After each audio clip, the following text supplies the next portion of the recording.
I want to quickly touch on the tension that I use with my drum heads for two important reasons. One is obviously the sound, and the second reason is the rebound. My toms, as you can see, are fairly small in size, so I usually tune them lower and get that nice feel and nice sound that's required for these small toms. Not too tight, not too loose, play around, get a nice sound out of them. Bass drums are fairly loose as well. I like to hit hard and I like to dig into the bass drum, so the bass drum heads are fairly loose. The only thing that I tighten up a lot would be the snare head, both snare heads actually, and that is what gives me that bounce that I need for faster stuff. And it's also quite important for the sound, because the sound will cut through in any mix, you know, through the guitars, through the bass, and what have you. So I tighten up the snare fairly tight. Gives me great rebound, gives me good sound. Tuning a drum is very personal, so play around with what you have to get the sound that you want and get the feel that you want. We might cover this in another DVD, who knows.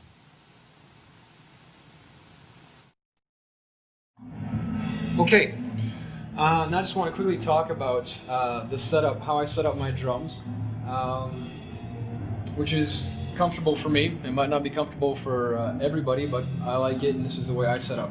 I set up my my snares and my toms pretty flat.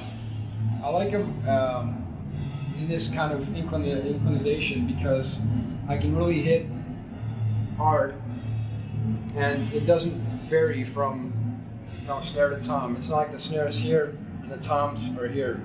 So I pretty much like smaller toms, so I can put them down, and so that they're at a really nice level, so I don't have to basically work too much from going from snare to tom. The cymbals also are set up this way, so they're kind of low and kind of flat, and they're all very, very easy to reach. So this is basically the setup as far as on top. I like it. Small toms, not too deep, so I can bring them down, and so everything can be at a comfortable level for myself. As far as the feet go, I try to put my stool in a way where my leg isn't completely horizontal and completely straight. There's a little bit of an angle to it.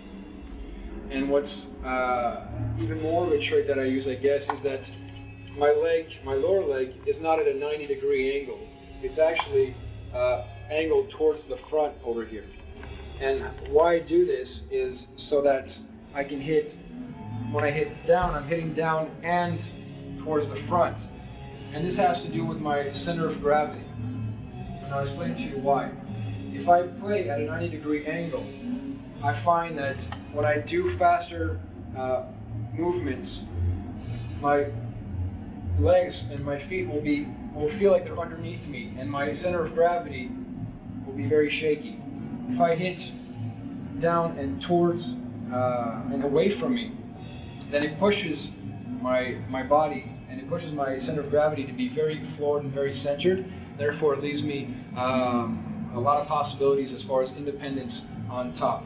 All I did was move the bass drums back about 1 inch to 2 inches, so that I could hit forwards instead of hitting straight down. It gives me more power, it gives me more speed, and it, like I said, focuses my center of gravity on the stool, and instead of leaning forward and crouched, I feel that I'm leaning straight, and it's a much more natural feeling for me, and it gives me, like I said, more power.